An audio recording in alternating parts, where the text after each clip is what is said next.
Akashvani Devikulam spice FM.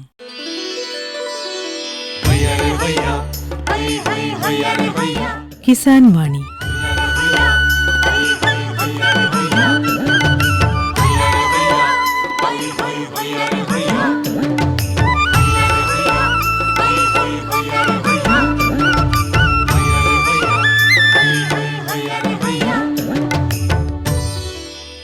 എല്ലാ ശ്രോതാക്കൾക്കും കിസാൻ വാണിയിലേക്ക് സ്വാഗതം.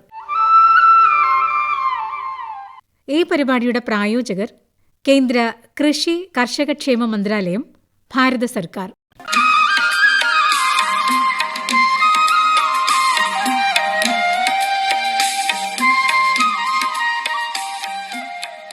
പ്രിയ ശ്രോതാക്കളെ, ഇന്നത്തെ കിസാൻ വാണിയിലേക്ക് സ്വാഗതം.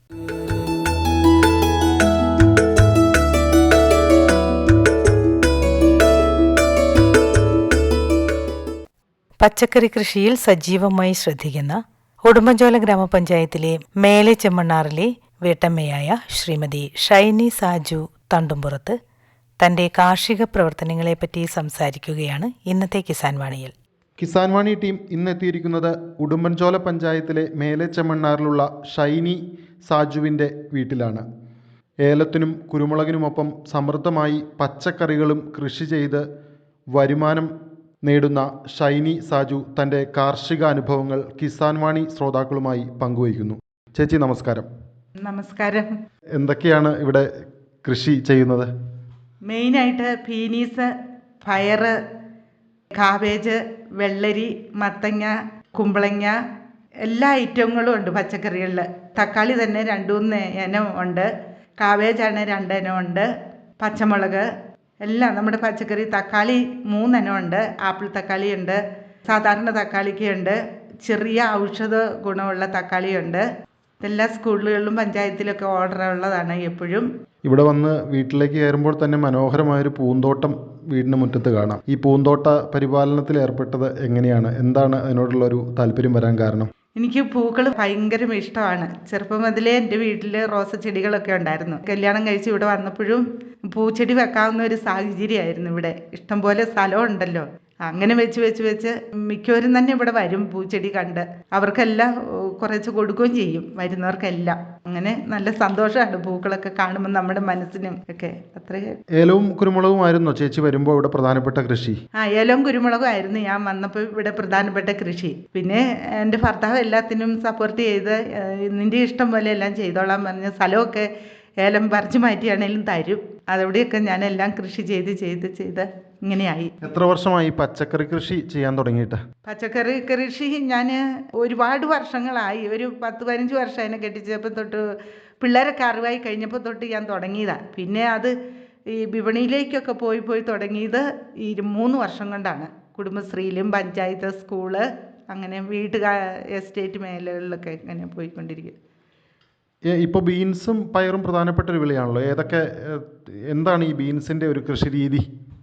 ബീൻസ് നമ്മളിപ്പം ഈ ചാണകവും മണ്ണും കുമ്മായം ഒക്കെ കൂടി ഇളക്കിയിട്ട് നല്ലതുപോലെ അതിൻ്റെ വിത്ത് വെക്കും. വിത്ത് വെച്ച് നട്ട് ഒരു 10-40 ദിവസത്തിനുള്ളിൽ ഇത് നല്ലപോലെ പൂത്ത് കായാകും. കായാകുന്ന സമയത്ത് നമ്മൾ ഇച്ചിരി വെളുത്തുള്ളി, മറ്റേ ഈ വെളുത്തുള്ളി ചതച്ചിട്ട് അതിൻ്റെ നീരെടുക്കണം, വേപ്പെണ്ണ. എന്നിട്ട് അത് ഡൈല്യൂട്ട് ആകാൻ വേണ്ടിയിട്ട് ഇച്ചിരി സോപ്പ് പൊടിയും കൂടെ ചേർത്ത് നമ്മൾ ചെറിയ പമ്പിനകത്ത് അത് സ്പ്രേ ചെയ്ത് കൊടുക്കണം ഈ പൂവാകുമ്പോൾ. അപ്പം നമുക്ക് പുഴുക്കേടൊന്നും ഉണ്ടാവില്ല. അത് കഴിഞ്ഞിട്ട് കായായി ഒരു 5-8 ദിവസം കഴിയുമ്പോഴത്തേനും സ്പ്രേ ചെയ്ത് കഴിയുമ്പോഴത്തേനും പച്ചച്ചാണകം ചുമ്മാ വെള്ളത്തിൽ കലക്കിയിട്ട്, പച്ചച്ചാണകം തന്നെ ആയിരിക്കണം, കലക്കിയിട്ട് അതിൻ്റെ ചോട്ടിൽ കൂടെ മഴയുടെ അനുസരിച്ച് ഒഴിച്ചു കൊടുക്കണം. പിന്നെ വെള്ളം എപ്പോഴും പ്രധാനമാണ്. രാവിലെയും വൈകുന്നേരം വെള്ളം ഒഴിച്ചു കൊടുക്കാമെങ്കിൽ ഇഷ്ടം പോലെ വെള്ളമുണ്ടാവും. ഇതിനകത്ത് ജൈവ കീടനാശിനികൾ മാത്രമാണോ ഉപയോഗിക്കുന്നത്? അത് അത്രേ ഉള്ളൂ. ഞാൻ തന്നെ എടുക്കുന്ന. അത് കാരണം എന്ത് പച്ചക്കറി ആര് കൊണ്ടുപോയാലും കേടായി പോവില്ല. എത്ര നാൾ വേണേലും ഇരുന്നോളൂ എന്ന് അവരൊക്കെ പറയുന്നത്. അങ്ങനെ ധാരാളമായിട്ട് വെള്ളരി കൃഷി ചെയ്യുന്നൊരു സ്ഥലം കൂടിയാണിത്. എന്താണ് ഈ വെള്ളരി കൃഷി രീതി, എങ്ങനെയാണ്? വെള്ളരി ഇപ്പം നമ്മൾ ചട്ടിക്കകത്ത് ആദ്യമേ പാകും. ഡയറക്റ്റ് മണ്ണിൽ കൊണ്ടുവച്ചിട്ടുണ്ട്, അത് പിടിക്കുകയില്ല. ചട്ടിക്കകത്ത് അതിങ്ങനെ മണ്ണും ചാണകവും കുമ്മായവും കൂടെ ഡൈല്യൂട്ട് ചെയ്തിട്ട് അതിൻ്റെ അകത്ത് വെള്ളരിയുടെ വിത്ത് വെക്കും. വിത്ത് വെച്ച് മുളച്ച് ഒരു കഴിയുമ്പോഴത്തേനും നമ്മളത് പറിച്ച് തടം ഉണ്ടാക്കി അതിൻ്റെ അകത്ത് വെക്കും. പിന്നെ അത് പടർന്ന് പന്തലിച്ച് ഇഷ്ടം പോലെ ഉണ്ടായിക്കോളും. 2-3 മൂടുണ്ടെങ്കിൽ ആഴ്ചയിൽ ഒരു 10-25 കിലോ എങ്ങനെയാണെങ്കിലും പറിക്കാം. ഇഷ്ടം പോലെ ഉണ്ടാവും ഇത്. ഈ വെള്ളരി താങ്ങുകാലുകളിലാണോ അതോ നിലത്തോടെയാണോ പടർത്തി വിടുന്നത്? നിലത്തൂടിയാണ് പടരുന്നത്. ഈ തക്കാളി പലതരം ഉണ്ടെന്ന് പറഞ്ഞു, ഏതൊക്കെയാണ് അതിൻ്റെ കൃഷിരീതി എങ്ങനെയാണ് ഒന്ന് വിശദമാക്കാമോ? തക്കാളിയും നമ്മൾ വേറെ സെപ്പറേറ്റ് പാക്കിയിട്ട് അതിൻ്റെ തൈ പറിച്ച് നട്ട് കോല് കുത്തി കൊടുക്കണം. എന്നിട്ട് നമ്മൾ ഇഴ പോലെ ഈ കയറൊക്കെ കെട്ടിയിട്ട് അതിൽ ഇങ്ങനെ പടർന്ന് ഇഷ്ടം പോലെ ഉണ്ടാകും. ചുമ്മാ മണ്ണിൽ കൂടി ഇട്ടാൽ ഒന്നും ഉണ്ടാകില്ല. ഏതൊക്കെ ഇനം തക്കാളിയാണ് കൃഷി ചെയ്യുന്നത്? തക്കാളി ഒന്ന് ആപ്പിൾ തക്കാളി, പിന്നെ ചെറിയ സൈസ് കൂട്ടത്തോടെ ഉണ്ടാകുന്ന തക്കാളി, അത് ധാരാളം ഔഷധമുള്ളതെന്നും പറഞ്ഞാറിനും ആൾക്കാർ പറയുന്നറിനാണ് നമ്മൾ കൃഷി ചെയ്യുന്നത്. പിന്നെ സാധാരണ നമ്മൾ കടയിൽ നിന്ന് മേടിക്കുന്ന വലിയ തക്കാളി, ഈ 3 കൂട്ടമാണ് ഉള്ളത്. പിന്നെ ക്യാബേജും പലതരത്തിലുള്ള ക്യാബേജ് കൃഷി ചെയ്യുന്നുണ്ട്. ഏതൊക്കെ ഇനം ക്യാബേജുകളാണ്, എന്താണ് അതിൻ്റെ പ്രത്യേകതകൾ? കാബേജ് എന്ന് പറഞ്ഞാൽ ഈ നീലയും വെള്ളയാണ്. അത് ഏതാണേലും നമ്മൾ പാകിയിട്ട് അത് തടവെടുത്ത് നടണം. നട്ട് കഴിഞ്ഞത് കുറേ കഴിയുമ്പോഴത്തേനും നല്ല ഉരുണ്ട് വരും. അന്നേരം നമ്മൾ ഈ എല്ലാത്തിനും നമ്മൾ ഒരേ വളം ഉപയോഗിക്കുന്നത്. ഈ പുഴുക്കുത്ത് കാണുമ്പോഴേ ഇച്ചിരി പുഴുക്കുത്തൊക്കെ കാണും എത്ര ഒഴിച്ചാലും, എന്നാലും അത് നല്ല ടേസ്റ്റാണ്. അത് തോരൻ വെച്ചാലൊക്കെ കടയിൽ നിന്ന് മേടിക്കുന്നതിനെക്കാട്ടി നല്ല ടേസ്റ്റാണെന്ന് എല്ലാവരും പറയും. കിഴങ്ങ് വിളകൾ ഏതൊക്കെയാണ് കൃഷി ചെയ്യുന്നത്? കപ്പ, ഉരുളൻകിഴങ്ങ്, അങ്ങനെ ചേമ്പ്, ചേന, കാച്ചിൽ, ഇങ്ങനെ എല്ലാ കൂട്ടവും, ചീനിക്കിഴങ്ങ്, ഇതൊക്കെ. ഈ വേനൽക്കാലത്ത് ഈ കിഴങ്ങ് വിളകൾക്കൊക്കെ നന ആവശ്യമാണോ? കിഴങ്ങ് വിളകൾക്ക് വെള്ളം വേണ്ട, അതിന് വെള്ളമേ വേണ്ട. അതിന് ആ മഴ കിട്ടുന്ന അനുസരിച്ച് നമ്മൾ മേടത്തിൽ അങ്ങ് കുഴിച്ചു വെക്കുന്നു. അത് ആ സമയമാകുമ്പോഴത്തേനും പിന്നെ ഇങ്ങനെ ഉണ്ടായിക്കൊണ്ടിരിക്കും. അത് നമ്മൾ ഫലം മാത്രം എടുത്താൽ മതി, അതിനൊന്നും നനയ്ക്കണ്ട. പിന്നെ ഇഞ്ചി വേണമെങ്കിൽ ഇടയ്ക്കൊന്ന് നനച്ച് കൊടുക്കണം. നമ്മൾ ആ നട്ടിട്ട് കുറച്ച് കഴിയുമ്പോഴത്തേനും അത് മുള വന്നില്ലെങ്കിൽ ഒന്ന് നനച്ചിട്ട് കൊടുത്താൽ മതി. അത്രയ്ക്കും വെയിലാണെങ്കിൽ മാത്രം, അല്ല അതും തന്നെ കയറിക്ക് വന്നോളൂ. ഈ പച്ചക്കറി കൃഷിക്ക് ഏത് തരത്തിലുള്ള നനരീതിയാണ്? അതായത് തുള്ളി നനയാണോ അതോ കൈ പിടിച്ച് നനയ്ക്കുന്ന രീതിയാണോ ചേച്ചി തുടരുന്നത്?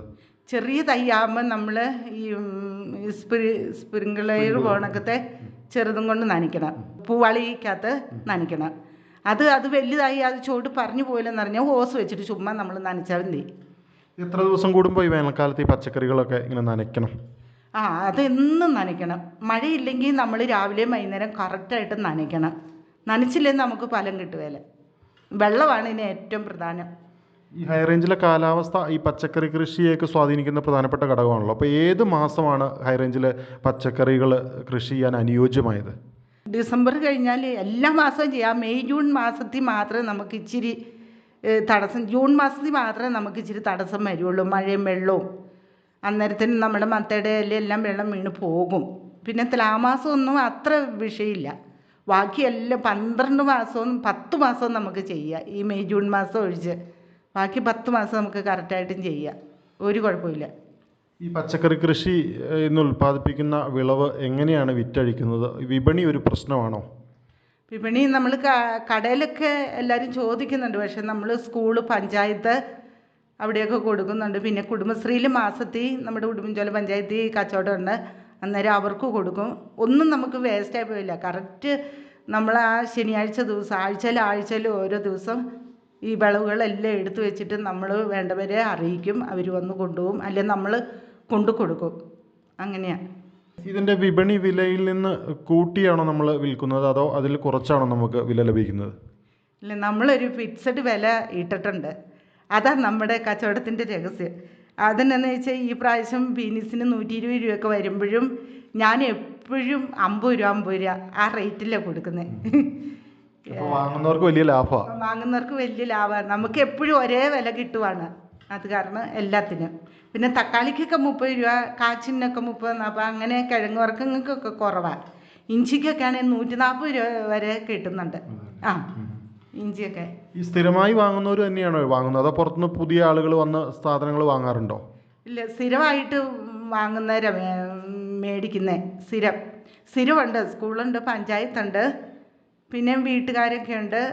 പിന്നെ ഇപ്പോൾ കുടുംബശ്രീയുടെ കച്ചവടം കൂടെ തുടങ്ങിയാലും നമ്മൾ ഒത്തിരി അലഞ്ഞ് നടക്കണ്ട. പിന്നെ അയൽവക്കത്തുള്ളവർക്കൊക്കെ കൊടുക്കും. ഒരു പൈസയ്ക്ക് മേടിച്ചില്ലെങ്കിലും നമ്മൾ ചുമ്മാ കുറച്ച് കൊടുക്കും. ആവശ്യമുള്ളവർ ഫോണിൽ വിളിച്ച് അറിയിക്കുമോ നമ്മളെ? ഫോണിൽ നമ്മൾ അങ്ങോട്ട് വിളിക്കും. ഞാൻ തൊഴിലുറപ്പിൻ്റെ മേറ്റും കൂടി ആയതുകൊണ്ട് എനിക്ക് ഒത്തിരി കസ്റ്റമറുണ്ട്. 10-60 പേര് സൈറ്റിൽ തന്നെ ഉണ്ട് എനിക്ക് എപ്പോഴും. हर जोखिम से निकल कर फसल आए, सुरक्षित हो जाए। फसल बीमा से हर किसान अब आत्मनिर्भर हो जाए। संकट के समय प्रधानमंत्री फसल बीमा योजना किसानों के लिए वरदान है। अब सूखा पड़े या बाढ़ आ जाए कोई डर नहीं, अब ओले पड़े या कीट पतंगे फसल खा जाए कोई फिक्र नहीं, क्योंकि हमने लिया है प्रधानमंत्री फसल बीमा। बुआई से फसल कटाई तक हर जोखिम का दावा, न्यूनतम प्रीमियम पर अधिकतम भुगतान का वादा। योजना से हर साल जुड़ रहे हैं 5 करोड़ से ज्यादा किसान। अब आपकी है बारी। नजदीकी कृषि कार्यालय, सहकारी समिति, बैंक शाखा, अधिकृत बीमा कंपनी या जन सेवा केंद्र में स्वेच्छा से करा सकते हैं पंजीकरण। फसल बीमा पोर्टल या फसल बीमा ऐप द्वारा भी कराया जा सकता है पंजीकरण। प्रधानमंत्री फसल बीमा योजना, आपकी फसलों का संपूर्ण सुरक्षा कवच। कृषि एवं किसान कल्याण मंत्रालय, भारत सरकार। ഏകദേശം ചേച്ചിക്കൊരു ആഴ്ചയിൽ എത്ര രൂപ വരുമാനം പച്ചക്കറികളിൽ നിന്ന് മാത്രമായിട്ട് ലഭിക്കാറുണ്ട്? എനിക്കൊരു 2000 രൂപ അടുത്ത് മാക്സിമം കിട്ടും. 1500-2000 രൂപ എന്നാണെങ്കിലും കിട്ടും ഒരാഴ്ച. ഇതിൻ്റെ ചിലവുകൾ, ബാക്കി ചിലവുകൾ എങ്ങനെയാണ്? അതായത് ചാണകം ഒക്കെ പുറത്തുനിന്ന് വാങ്ങേണ്ടതായിട്ടുണ്ടോ? ചാണകമൊക്കെ ഞാൻ ഒരു വീട്ടിൽ പച്ചക്കറി അവർക്ക് ആവശ്യത്തിന് കൊടുത്തിട്ട് അവരെ എടുത്തോളാൻ പറയും. അപ്പം നമുക്ക് എപ്പം വേണേലും ചെന്ന് പച്ച ചാണകം എടുത്തുകൊണ്ട് വരാം. മഴയുള്ളപ്പോൾ നമുക്ക് മാസത്തിൽ 1-2 പ്രാവശ്യം പച്ച ചാണകം മതി. അപ്പോൾ അതനുസരിച്ച് അവർക്ക് പൈസ കൊടുത്ത് അവർ മേടിക്കുകയല്ല, അവർക്ക് പച്ചക്കറി മതിയെന്ന് പറയും, അങ്ങനെ കൊടുത്ത് മേടിക്കും. ഇപ്പോൾ രാസവളവും രാസകീടനാശിനിയും ഒന്നും ഉപയോഗിക്കാത്തതുകൊണ്ട് അങ്ങനെ വലിയ ഭാരിച്ച ചിലവ് വരുന്നില്ല അല്ലേ? ഇല്ല, ഒരു ചിലവും വരുന്നില്ല. നമുക്ക് ഇത്രയൊക്കെ ഉള്ളൂ. പിന്നെ ഈ വേപ്പെണ്ണ മേടിക്കുന്നതിന് നല്ല കാശാണ്. 1 ലിറ്ററിന് 500 രൂപ വേണം. അത് മേടിച്ചാലും നമുക്ക് കുറേ നാൾ ഉപയോഗിക്കാം. ചിലപ്പോൾ ഒരു 6 മാസം വെച്ച് ഉപയോഗിക്കാം. എന്നുവെച്ചാൽ മാസത്തിൽ 1-2 പ്രാവശ്യമല്ലേ ഇതാ തളുപ്പ് മരുന്ന് പൂവിടുമ്പോഴൊക്കെ ഇത് അടിച്ചു കൊടുക്കുന്നുള്ളൂ. ഇച്ചിരി പുഴുക്കുത്തും ഇതൊക്കെ കാണും, എന്നാലും നല്ല ടേസ്റ്റാണെന്നാണ് പറയുന്നത് നമ്മുടെ പച്ചക്കറി കൊണ്ടുപോയാൽ എല്ലാവർക്കും.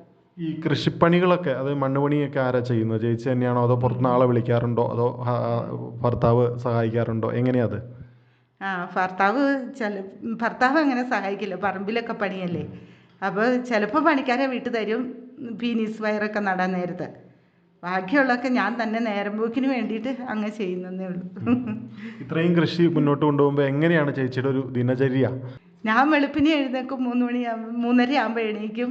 അടുക്കളപ്പടി എല്ലാം തീർക്കും, ഭക്ഷണങ്ങളെല്ലാം പാകം ചെയ്യും. പിന്നെ വീടും പരിസരം എല്ലാം വൃത്തിയാക്കും. അത് കഴിഞ്ഞ് പിന്നെ നമ്മൾ പറമ്പിലിറങ്ങി 1 മണി വരെ നമ്മൾ അലാറം വെച്ചിട്ട് തന്നെ എല്ലാ പണിയും ചെയ്യും. പിന്നെ വിശ്രമം, പിന്നെ വൈകുന്നേരം എങ്ങാനും അങ്ങനെ. ഇപ്പോൾ 4 ഏക്കറിലധികം ഏലവും കുരുമുളകും ഒക്കെ ഇവിടെ കൃഷി ചെയ്യുന്നുണ്ട്. ആ കൃഷിയിൽ ഭർത്താവിനെ സഹായിക്കാറുണ്ടോ? എങ്ങനെയാ? ഇല്ല, പറമ്പിൽ അങ്ങനത്തെ കൃഷിയിലൊന്നുമില്ല, എൻ്റേതായ കാര്യങ്ങൾ മാത്രമേ ഉള്ളൂ. അതിനൊക്കെ ചേട്ടൻ പണിക്കാരെ നിർത്തി ചെയ്യിച്ചോളൂ. ഇത് വീട്ടിലെ കാര്യങ്ങളെല്ലാം നടന്നു പോകാനായിട്ട്, വീട്ടു ചിലവുകളെല്ലാം നടന്നു പോകാനായിട്ട് ഈ പച്ചക്കറി കൃഷി കൊണ്ട് കഴിയുന്നുണ്ടോ? വീട്ടിലത്തെ എല്ലാ കാര്യങ്ങളും എല്ലാ ചിലവുകളും ഞാൻ തന്നെ എല്ലാം ഈ പച്ചക്കറിയുടെ കാശും കൊണ്ട്. അത് കാരണം നമ്മളെ ചേട്ടനും ഭയങ്കര താല്പര്യമാണ്, നമ്മുടെ കുടുംബത്തിലും നല്ല സമാധാനം. നമ്മൾ ആരെയും ശല്യപ്പെടുത്തുന്നില്ല ഒരു കാര്യത്തിനുമേ. പിന്നെ മിച്ചമുള്ള പൈസ നമ്മൾ കയ്യിലും പിടിക്കും, സംഘത്തിലൊക്കെ ചേർന്ന് അങ്ങനെ എല്ലാ കാര്യങ്ങളും. ചേച്ചിയുടെ സ്വന്തം വീട് എവിടെയാണ്? അവിടെ ഈ കൃഷി ഉണ്ടായിരുന്നോ നേരത്തെ? അവിടെ കൃഷി ഇല്ലായിരുന്നു. എൻ്റെ സ്വന്തം വീട് കുഞ്ചിത്തണ്ണി 20 ഏക്കർ എന്ന് പറയും. ഞാൻ പിന്നെ അവിടെ ഹോസ്റ്റലിലൊക്കെ നിന്നാണ് പഠിച്ചത്, തൊടുപുഴയൊക്കെ. അപ്പോൾ അവിടെ ഈ സിസ്റ്റർമാരൊക്കെ ചെയ്യണമൊക്കെ കണ്ടുപിടിച്ച് പിന്നെ ഇവിടെ വന്നപ്പോൾ ഇങ്ങനെ നേരം പോക്കെ എങ്ങനെയാ ചെയ്ത് ഭയങ്കര താല്പര്യമായി. പൂച്ചെടി ആദ്യം തുടങ്ങിയത്, അത് കഴിഞ്ഞിട്ടാണ് പിന്നെ പച്ചക്കറിയിലേക്ക് തുടങ്ങിയത്. പിന്നെ നമുക്കൊരു വരുമാനം കിട്ടുക എന്ന് വെച്ചപ്പോഴത്തേനും ഭയങ്കര എനിക്ക് കൂൺ കൃഷിയൊക്കെ ഉണ്ടായിരുന്നു. കൂൺ കൃഷി ചെയ്ത് നല്ല വിജയമായിട്ട് വന്നായിരുന്നു. അന്നേരം ഒരു പള്ളിയിലെ അച്ഛനും ആൾക്കാരെല്ലാം ഇത് കാണാൻ വേണ്ടി വന്നു. ആ റൂമിലേക്ക് കയറി എന്തോ ഇൻഫെക്ഷൻ ആയിപ്പോയി, പുറത്തുനിന്ന് ആളെ കയറ്റതെന്ന് അറിയത്തില്ലായിരുന്നു. അങ്ങനെ പിന്നെ അത് അങ്ങോട്ട് മൊത്തം സെറ്റായിപ്പോയി. പിന്നെ അത് നിർത്തിയിട്ട് പിന്നെ ഇങ്ങനെ തൊഴിലുറപ്പിൻ്റെ മേറ്റായിട്ടും പോയി ഇങ്ങനെയൊക്കെ. അപ്പോൾ ആളുകൾ കൂടുമല്ലേ, ആളുകളുമായിട്ട് ഒത്തിരി ആൾക്കാരുമായിട്ട് നല്ല സഹകരണം. അത് കാരണം എല്ലാവർക്കും കൊടുക്കും. ഇപ്പോൾ 1 കിലോ ചോദിക്കുന്നവർക്ക് ചിലപ്പോൾ 1.25 കിലോ ഇച്ചിരി കൂട്ടിയൊക്കെ കൊടുക്കും. അവർ തന്നെ ചോദിക്കും എന്തിനെങ്ങനെയാണെന്ന്. പറഞ്ഞാൽ നമ്മുടെ സ്വന്തമല്ലേ, കടയിൽ ചെന്ന് കൃത്യമായിട്ട് മേടിക്കുന്നല്ലെന്ന്. വീട്ടിലെ ആവശ്യങ്ങൾക്ക് കഴിഞ്ഞിട്ടുള്ളതാണ് വിൽപ്പന നടത്തുന്നത്. വീട്ടിലെപ്പോഴും തന്നെ ഉണ്ടല്ലോ, എല്ലാം കൂട്ടമുണ്ട്. പിന്നെ ഇതിൻ്റെ ഈ പൂച്ചെടികളുടെ കാര്യം പറഞ്ഞപ്പോഴാണ് ഏറ്റവും കൂടുതൽ ഞാനിവിടെ വന്നപ്പോൾ കണ്ടത് ബോൾസ്, ചൈനീസ് ബോൾസ് ആണ് അല്ലേ? അതെന്താണ് അതിൻ്റെ ഒരു പ്രത്യേകത? അത് മനോഹരമായൊരു പൂക്കളാണല്ലോ അതിൻ്റെ. അത് നല്ല രസം. അതിൻ്റെ 10-12 കളറുണ്ട്. അത് മാറി മാറി ഇങ്ങനെ പൂത്ത് നിൽക്കുന്നതാണ് നമുക്ക് നല്ല രസമാണ്. അതിനും ഈ രാവിലെ വൈകുന്നേരം വെള്ളം ഒഴിക്കണം, അല്ലെങ്കിൽ അത് തളർന്നു പോകും. അന്നേരം അങ്ങനെ ഒരു മൂട് തീരാറാകുമ്പോഴത്തേനും നമ്മൾ അടുത്ത ചട്ടിയിലേക്ക് അത് പിടിപ്പിക്കും. ഇതെങ്ങനെയാണ് തൈ എവിടെ നിന്നാണ് വാങ്ങുന്നത്? ഈ പച്ചക്കറികളുടെയും പൂച്ചെടികളുടെയൊക്കെ തൈ ആദ്യമായിട്ട് എവിടെ നിന്നാണ് വാങ്ങിയത്? ആദ്യമായിട്ട് രാജാക്കാട് മുല്ലക്കാനം പോണ വഴിക്ക് ഒരു അങ്ങാടിക്കടയുണ്ട്. അവിടെ എല്ലാ പച്ചക്കറി വിത്തുണ്ട്. അവിടുന്ന് ഈ മുട്ടക്കുരു, കാവേജിൻ്റെ അങ്ങനെയുള്ള വെറൈറ്റി, ക്യാരറ്റ്, ബീറ്റ്റൂട്ട് എല്ലാ സാധനങ്ങളും ഉണ്ട്. അതെല്ലാം നമ്മൾ മേടിച്ചുകൊണ്ട് ഒന്ന് ചട്ടിക്കകത്ത് പാകിയിട്ട് നടും. നമുക്കതൊക്കെ പറിക്കുമ്പോഴും എടുക്കുമ്പോഴും നല്ല സന്തോഷമാണ്. ഈ ചൈനീസ് ബോൾസിൻ്റെ കാര്യം പറഞ്ഞപ്പോഴാണ് ഇത് മറ്റൊരു ചട്ടിയിലേക്ക് പിടിപ്പിക്കാനായിട്ട് ബുദ്ധിമുട്ടാണെന്ന് സാധാരണ വീട്ടമ്മമാരൊക്കെ പറയാറുണ്ട്. എങ്ങനെയാണ് അത് പുതിയ നാമ്പ് അതിനകത്ത് ഉണ്ടാക്കിയെടുക്കുന്നത്? അത് അതിൻ്റെ ഒരു ചെറിയ ഇതൾ പറിച്ചിട്ട് വേണമെങ്കിൽ നമ്മൾ ഒരു 2 ദിവസം വെള്ളത്തിലേക്ക് ഇടുക. ചുമ്മാ വെള്ളത്തിൽ ഒരു ബക്കറ്റിൽ വെള്ളത്തിലിടുക. അന്നേരം തന്നെ അത് വേരായിട്ട് വരും. അത് എടുത്ത് നമ്മൾ ചട്ടിക്കകത്ത് മണ്ണും കുമ്മായവും ഈ ചാണകവും കൂടെ നിറച്ചിട്ട് മിക്സ് ചെയ്തിട്ട് അതിൻ്റെ അകത്തോട്ട് കുത്തി വെച്ചാൽ മതി. സൂപ്പറായിട്ട് അതുണ്ടാകും. ഇപ്പോൾ ഹസ്ബൻഡ് കൃഷിയായിട്ട് കൂടെയുണ്ട്. ബാക്കി മക്കളൊക്കെ എങ്ങനെയാണ്? അവരുടെ കാര്യങ്ങളൊന്ന് വിശദമാക്കാം. മക്കൾക്കൊക്കെ ഭയങ്കര സന്തോഷമാണ് ഇങ്ങനെ ചെയ്യുന്നത്. എത്ര മക്കളാണുള്ളത്? അവരൊക്കെ എവിടെയാണ് ഇപ്പോൾ? 3 മക്കളുണ്ട്. മൂത്ത മോള് ദുബായിൽ, രണ്ടാമത്തെ മോള് UK-ൽ, മൂന്നാമത്തെ മോൻ ദുബായിലായിരുന്നു. അത് ഇവിടെ വന്നിട്ട് ഇപ്പം കൽപ്പറ്റയിൽ ഹോട്ടൽ മാനേജ്മെൻറ്റ് ജോലി ചെയ്യുക. ഈ കൃഷിയിലും പച്ചക്കറി കൃഷിയിലൊക്കെ ചേച്ചി പൂർണ്ണമായും സംതൃപ്തിയാണല്ലേ? ഞാൻ പൂർണ്ണമായിട്ട് സന്തോഷമാണ്. എനിക്ക് എപ്പോഴും മനസ്സിനൊരു സന്തോഷമാണ്. പുറത്തിറങ്ങുമ്പോഴും എല്ലാം ആൾക്കാർക്ക് നമ്മളോട് ഒരു ബഹുമാനമാണ്. അവർ പറയും എന്തിന് ഇത്രയും കഷ്ടപ്പെടുന്നതെന്നൊക്കെ. ഞാൻ ഇതൊന്നും ഒരു കഷ്ടപ്പാടല്ല, നമുക്കൊരു നേരം പോക്കിനാന്ന് പറയും. ചേച്ചിയുടെ കാർഷിക സബരിക്ക് എല്ലാവിധ ആശംസകളും അറിയിക്കുന്നു. നന്ദി. ഉടുമ്പൻചോല ഗ്രാമപഞ്ചായത്തിലെ മേലെ ചെമ്മണ്ണാറിൽ പച്ചക്കറി കൃഷിയിൽ സജീവമായി ശ്രദ്ധിക്കുന്ന വീട്ടമ്മയായ ശ്രീമതി ഷൈനി സാജുവുമായി ഇതുവരെ സംസാരിച്ചത് അനുരാജ്. പ്രധാനമന്ത്രി കിസാൻ സമ്മാൻ നിധി ഈ പദ്ധതിയിൻ കീഴിൽ 2 ഹെക്ടർ വരെ കൈവശ ഭൂമിയുള്ള കർഷക കുടുംബത്തിന് 6000 രൂപ പ്രതിവർഷം നൽകുന്നതായിരിക്കും. അർഹരായ കർഷകർക്ക് 2000 രൂപ വീതം 3 തവണകളായി നേരിട്ട് അവരുടെ അക്കൗണ്ടിൽ നിക്ഷേപിക്കുന്നതായിരിക്കും. ഈ ചെറുകിട നാമമാത്ര കർഷക കുടുംബങ്ങളെ സംസ്ഥാന സർക്കാർ തെരഞ്ഞെടുത്തുകൊണ്ടിരിക്കുകയാണ്. ഈ പദ്ധതിയുടെ മുഴുവൻ ചെലവും ഭാരത സർക്കാരാണ് വഹിക്കുന്നത്. പ്രധാനമന്ത്രി കിസാൻ സമ്മാൻ നിധി കർഷകരുടെ കൃഷിപരമായ പുതിയ അഭിമാനം. കൃഷി കർഷക ക്ഷേമ മന്ത്രാലയം, ഭാരത സർക്കാരിൽ നിന്ന് ജനതാൽപര്യാർത്ഥം. കിസാൻ വാണിയിൽ ഇനി കാർഷിക അറിവുകൾ കേൾക്കാം. മധുരമൂറും മാതളം. ഒരു കാലത്ത് നമ്മുടെ വീട്ടുമുറ്റത്ത് അലങ്കരിച്ചിരുന്ന ഒരു ഔഷധ സസ്യമാണല്ലോ മാതളം. എന്നാൽ ഇന്ന് കേരളത്തിൽ മാതള കൃഷി കണ്ടെത്തുക തന്നെ വളരെ ദുഷ്കരം. മലയാളിക്ക് മാതളം എന്ന് കേൾക്കുമ്പോൾ വായിൽ വെള്ളമൂറും. എന്ത് വില കൊടുത്തും മാതളം വാങ്ങാൻ മലയാളി മടിക്കാറില്ല. 150 മുതൽ 200 വരെയാണ് മാതളത്തിൻ്റെ ഇന്നത്തെ വില. ഹൃദയാഘാതത്തിനും രക്തസമ്മർദ്ദത്തിനും എതിരെ മാതളം വളരെ ഫലപ്രദമാണെന്ന് തെളിഞ്ഞിരിക്കുന്നു. സമുദ്രനിരപ്പിൽ നിന്നും 1500 മീറ്റർ വരെ ഉയരമുള്ളിടങ്ങളിൽ വളർത്താവുന്ന മാതളത്തിന് ചൂടുള്ള വരണ്ട കാലാവസ്ഥയാണ് ഏറ്റവും അനുയോജ്യം. ഇന്ത്യയിൽ ഏറ്റവും കൂടുതൽ കൃഷിയുള്ളത് മഹാരാഷ്ട്രയിലാണ്. മണൽ കലർന്ന പശ്ചിമരാശി മണ്ണാണ് ഉത്തമം. ഗണേഷ്, റൂബി, ഫാൽസ, റെഡ് ബോൾ എന്നിവയാണ് പ്രധാന ഇനങ്ങൾ. എന്നാൽ നാടൻ ഇനങ്ങളാണ് നമ്മുടെ നാട്ടിൽ സാധാരണയായി കണ്ടുവരുന്നത്. വിത്തുപാകിയും തണ്ടു മുറിച്ചു നട്ടും പുതിയ തൈകൾ ഉൽപ്പാദിപ്പിക്കാം. 30 സെന്റിമീറ്റർ നീളമുള്ള മുറ്റിയ കമ്പുകളാണ് നടാൻ ഉപയോഗിക്കുന്നത്. 3 മീറ്റർ നടിയിൽ അകലം വേണം. 50 സെന്റിമീറ്റർ നീളം, വീതി, താഴ്ചയുള്ള കുഴികളെടുത്ത് അതിൽ മേൽമണ്ണും 20 കിലോഗ്രാം ജൈവവളവും നിറച്ച ശേഷം തൈ നടാം. വർഷം തോറും 30-40 കിലോഗ്രാം ജൈവവളം നൽകണം. അധികമുള്ള ശിഖരങ്ങൾ കോതിക്കളഞ്ഞ് കയറ്റി വളർച്ച നിയന്ത്രിച്ച് ഉൽപ്പാദനം കൂട്ടാൻ കഴിയും. കേരളത്തിൽ എന്ന പോലെ തമിഴ്നാട്ടിലും മാതള കൃഷിയുടെ പ്രധാന ശത്രുക്കൾ വിവിധ തരത്തിലുള്ള കീടങ്ങളാണ്. കായ്തുരപ്പന്മാരാണ് പ്രധാന ശത്രുക്കൾ. കായ്തുരപ്പൻ പുഴു. മാതള കൃഷിയുള്ള പ്രദേശങ്ങളിലെല്ലാം കായ്തുരപ്പൻ പുഴു ഒരു പ്രശ്നമാണ്. ഈ കീടത്തിൻ്റെ ആക്രമണം പലപ്പോഴും രൂക്ഷമാകാറുള്ളതിനാൽ 50% വരെ നഷ്ടം സംഭവിക്കാറുണ്ട്. ആഗസ്റ്റ് മാസത്തിലാണ് ആക്രമണം രൂക്ഷമാകുന്നത്. ചെടി പൂവിടുന്നതു മുതൽ കായ്പരുവം ആകുന്നതുവരെ ഇവയുടെ ആക്രമണം ഉണ്ടാവാം. ഏതാണ്ട് 4 മുതൽ 5 സെന്റിമീറ്ററോളം ചിറകു വലിപ്പമുള്ള ഇവയുടെ ശലഭങ്ങൾക്ക് നീല കലർന്ന വയലറ്റ് നിറമാണ്. ചിറകുകളിൽ ഓറഞ്ച് നിറത്തിൽ അടയാളങ്ങളുമുണ്ട്. പെൺശലഭം ഇലകളിലോ ഇളം തണ്ടുകളിലോ പൂക്കളിലോ മുട്ടയിടുന്നു. ഒരാഴ്ച കൊണ്ട് വിരിഞ്ഞിറങ്ങുന്ന പുഴുക്കൾ കായയുടെ ഉള്ളിലേക്ക് തുരന്നു കയറി ഉൾഭാഗം തിന്ന് നശിപ്പിക്കുന്നു. പുഴുവിന് പൂർണ്ണ വളർച്ചയെത്താൻ ഏതാണ്ട് 1.5 മാസം വേണം. ഈ കാലമത്രയും അവ കായകളുടെ ഉൾഭാഗം തിന്നു നശിപ്പിക്കും. പുഴുക്കുത്തേറ്റ കായകളിൽ ദ്വാരമുണ്ടാവുകയും അവ കൊഴിഞ്ഞു വീഴുകയും ചെയ്യും. അങ്ങനെയുള്ള കായകളിൽ കുമിളകളും ബാക്ടീരിയകളും കടക്കുന്നതിനാൽ കായ് അഴുകുകയും ദുർഗന്ധം വമിക്കുകയും ചെയ്യുന്നു. പൂർണ്ണ വളർച്ചയെത്തിയ പുഴു കായ്ക്കുള്ളിൽ 1 മാസത്തോളം സമാധിദശയിൽ കഴിയുന്നു. സമാധിദശ അവസാനിക്കുന്നതോടെ ശലഭം പുറത്തുവരുന്നു. കായ്തുരപ്പൻ പുഴുവിനെതിരെ സംയോജിത കീടനിയന്ത്രണമാണ് നല്ലത്.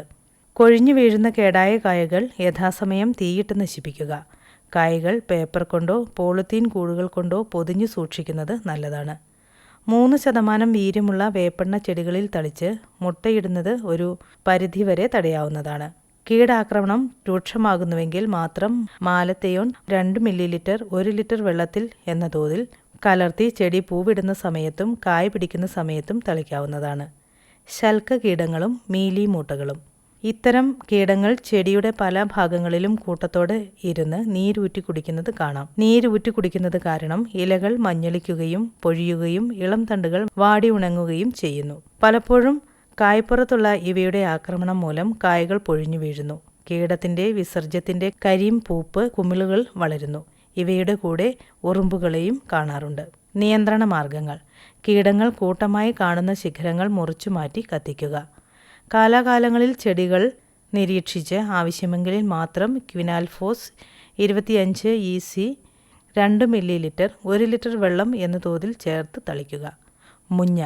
ഇളം പച്ച നിറത്തിലുള്ള മുഞ്ഞകൾ കൂട്ടം കൂട്ടമായി ഇലയുടെ അടിവശത്തും ഇളം തണ്ടുകളിലും കായകളിലുമിരുന്ന് നീരൂറ്റി കുടിക്കുന്നത് മൂലം ഇലകൾ മഞ്ഞളിക്കുകയും തണ്ടുകൾ വാടി ഉണങ്ങുകയും ചെയ്യുന്നു. ഇത് ചെടിയുടെ വളർച്ചയെ സാരമായി ബാധിക്കുന്നു. നിയന്ത്രണ മാർഗങ്ങൾ. ആരംഭദശയിൽ ആക്രമിക്കപ്പെട്ട ഭാഗങ്ങൾ പറിച്ചെടുത്ത് നശിപ്പിക്കുക. വേപ്പെണ്ണ സോപ്പ് ലായനി ഒരാഴ്ച ഇടവിട്ട് സ്പ്രേ ചെയ്യുന്നത് ഫലപ്രദമാണ്. ആവശ്യമെങ്കിൽ മാത്രം ഡൈമത്തിയേറ്റ് 1.5 മില്ലിലിറ്റർ 1 ലിറ്റർ വെള്ളത്തിൽ കലക്കി തളിക്കുക. കീടനാശിനി പ്രയോഗത്തിന് മുമ്പ് വിളഞ്ഞ കായകൾ പറിച്ചു മാറ്റുക. ഇലപ്പേൻ. മഞ്ഞ കലർന്ന തവിട്ട് നിറത്തിലുള്ള ഇലപ്പേനുകൾ കുഞ്ഞുങ്ങളുമായി ഇലയുടെ അടിയിലിരുന്ന് നീരൂറ്റി കുടിക്കുന്നതിൻ്റെ ഫലമായി ഇലകൾ കുരുടിക്കുന്നു. ആക്രമണം രൂക്ഷമാകുമ്പോൾ ചെടിയുടെ വളർച്ച മുരടിച്ച് ക്രമേണ ഉണങ്ങി നശിക്കുകയും കായ്ഫലം കുറയുകയും ചെയ്യുന്നു. നിയന്ത്രണ മാർഗങ്ങൾ. ആക്രമണാരംഭത്തിൽ കീടബാധയേറ്റ ഇലകൾ പറിച്ചു നശിപ്പിക്കുക. 2% വേപ്പെണ്ണ വെളുത്തുള്ളി മിശ്രിതം തളിക്കുന്നത് നല്ലതാണ്. ആക്രമണം രൂക്ഷമാവുകയാണെങ്കിൽ മാത്രം മാലത്തേയോൺ തളിക്കുക. തടിതുരപ്പൻ പുഴു. ഇളം തവിട്ട് നിറത്തിലുള്ള ശലഭത്തിന്റെ പുഴുവാണ് ആക്രമണകാരി. പ്രായം കൂടിയതും അധികം പരിചരണം കിട്ടാത്തതുമായ ചെടികളിലാണ് ഇത്തരം പുഴുവിന്റെ ആക്രമണം കൂടുതലായി കാണുന്നത്. തടിപ്പട്ടയുടെ വിടവുകളിൽ ശലഭം മുട്ടയിടുകയും വിരിഞ്ഞിറങ്ങുന്ന പുഴുക്കൾ തടിയുടെ പുറത്ത് വിസർജ്യങ്ങളും പട്ടയുടെ പൊടിയും ചേർത്ത് മറയുണ്ടാക്കി അതിനകത്തിരുന്ന് പട്ട തുരന്നു തിന്നുകയും ചെയ്യുന്നു. ഇതോടൊപ്പം തണ്ടു തുളയ്ക്കുന്നതായി കാണാം. ആക്രമണ വിധേയമായ ചെടിയുടെ തടിയിൽ പുഴു ഉണ്ടാക്കിയ നീളത്തിലുള്ള തുരങ്കങ്ങൾ ഒരു പ്രധാന ആക്രമണ ലക്ഷണമാണ്. ക്രമേണ ചെടി ഉണങ്ങി നശിക്കുന്നു. നിയന്ത്രണ മാർഗങ്ങൾ. ആക്രമണമേറ്റ് ഉണങ്ങിയതായി കാണുന്ന ചില്ലകൾ മുറിച്ചു മാറ്റി കത്തിക്കുകയാണ് വേണ്ടത്. ദ്വാരങ്ങളിലൂടെ കമ്പി കടത്തി തുരങ്കത്തിനുള്ളിലെ പുഴുക്കളെ കുത്തിയെടുത്ത് നശിപ്പിക്കാവുന്നതാണ്. കാർബാറിൽ 50 WP 2 ഗ്രാം 1 ലിറ്റർ വെള്ളത്തിൽ കലക്കി തടിയിൽ ബ്രഷ് ചെയ്യുന്നത് ആക്രമണത്തെ കുറയ്ക്കാൻ സഹായിക്കും. കാർഷിക അറിവുകൾ, ഷൈനി സാജുവുമായുള്ള അഭിമുഖം എന്നിവയാണ് കിസാൻ വാണിയിൽ ശ്രോതാക്കൾ ഇതുവരെ കേട്ടത്.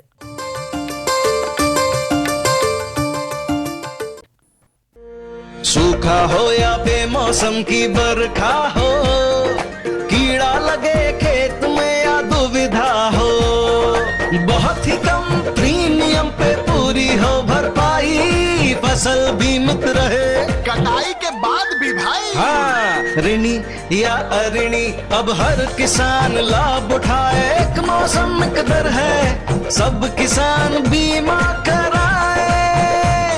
प्रधानमंत्री प्रधानमंत्री फसल बीमा योजना से हर किसान मुस्काए। कृषि और किसान कल्याण मंत्रालय द्वारा किसान हित में जारी।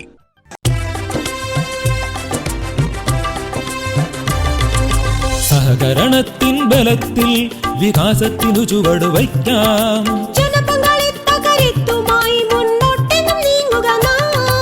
ജനകോടിയിൽ ഈ വിപ്ലവം ഉണർത്തിയല്ലോ വിശ്വാസം. നാം ഒത്തുചേർന്ന വികാസത്തിനെ പതാക പറത്തിടാം. സഹകരണം നമ്മുടെ വികാസത്തിൻ പ്രതീകം. പുതുയുഗത്തിൽ സഹകരണം കാണിന്റെ പ്രധാനം. കൃഷി മന്ത്രാലയം, ഭാരത സർക്കാരിൽ നിന്ന് ജനതാൽപര്യാർത്ഥം. ഈ പരിപാടിയുടെ പ്രായോജകർ കേന്ദ്ര കൃഷി കർഷകക്ഷേമ മന്ത്രാലയം, ഭാരത സർക്കാർ. എല്ലാ കിസാൻ വാണി ശ്രോതാക്കൾക്കും കൂപ്പുകൈ.